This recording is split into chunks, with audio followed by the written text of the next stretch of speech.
В начале презентации ее участники минутой молчания почтили память погибших в пятидневной войне августа 2008 года в Южной Осетии. Далее перешли к основной части мероприятия. Председатель общественной организации Вадим Мироненко рассказал об идее создания нового союза. Он отметил, что организация по факту была зарегистрирована еще 12 июня, в День России. У нас раньше есть единый штаб помощи Донбассу, вот уже 10 лет.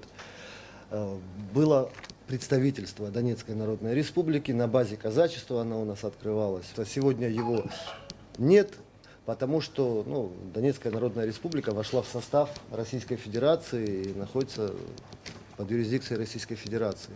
Мы создали общественную организацию. Теперь есть печать, есть устав, есть название организации, которая будет действовать дальше и до войны, и после войны, и во время войны мы будем работать.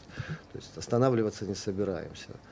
Вот. Это не означает, что казачья организация, фонд развития взаимоотношений перестанут работать. Они как работали, так и будут продолжать работать дальше. Цели общественной организации – объединение и сплочение добровольцев, волонтеров и ветеранов, оказание различных видов помощи ветеранам и их семьям, реализация прав и свобод добровольцев и ветеранов, проведение социально значимых мероприятий, в том числе историко-культурных, военно-патриотических и иных, связанных с войнами, локальными конфликтами и волонтерством. Культурно-массовая спортивная деятельность, решение гуманитарных вопросов, сбор и отправка гуманитарной помощи нуждающимся в зонах боевых действий, а также нуждающимся в Республике Абхазия и иных государствах и регионах, осуществление деятельности по увековечиванию памяти погибших добровольцев и волонтеров, военно-патриотическое историко-культурное воспитание молодежи, сохранение объектов культурного наследия, памятников истории и культуры,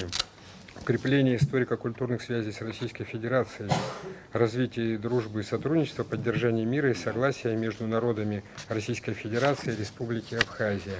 Роман Рязанцев подчеркнул, что к основным видам работы организации относятся благотворительная деятельность, сбор, отправка и доставка гуманитарной помощи, проведение кампаний по привлечению благотворителей и добровольцев, включая организацию различных массовых мероприятий, проведение кампаний по сбору благотворительных пожертвований.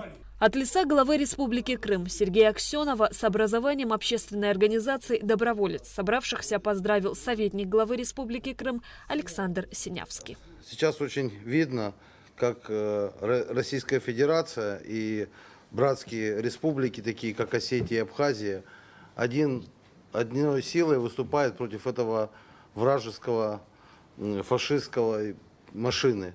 Вот. Народ сплочается. Мусульмане общаемся нормально, христиане, люди других национальностей, северных приезжают. Знаете, все идем друг другу навстречу, все помогаем. Вот. Никаких у нас нету межнациональных вопросов, никаких нету, взаимопомощь полная. Участники презентации отмечали важность создания общественной организации в такое непростое время. Все эти союзы, не только этот союз, и все эти организации, и что российские, что Донбасс, ЛНР, Абхазия и так далее, Осетия, все эти организации, они работают, они будут работать, они должны работать во благо мира, жизни, процветания на нашей земле. Наша земля – это бывший Советский Союз, наша земля – это и Россия, и Донбасс, и Абхазия, и Осетия. Общественная палата поддерживает, мы поддерживаем. И будем поддерживать. И хочу сказать вам тоже большое спасибо. И на самом деле в Абхазии тоже были, уже сколько лет продолжается, в Абхазии было год слишком, и мы знаем, как тяжело. И мы знаем детям, старикам, как тяжело им.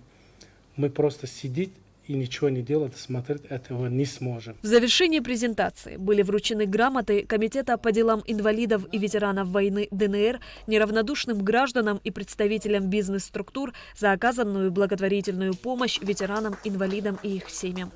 Шазина Ханагуа, Михаил Братухин, Аляс Амичба, Абхазское телевидение.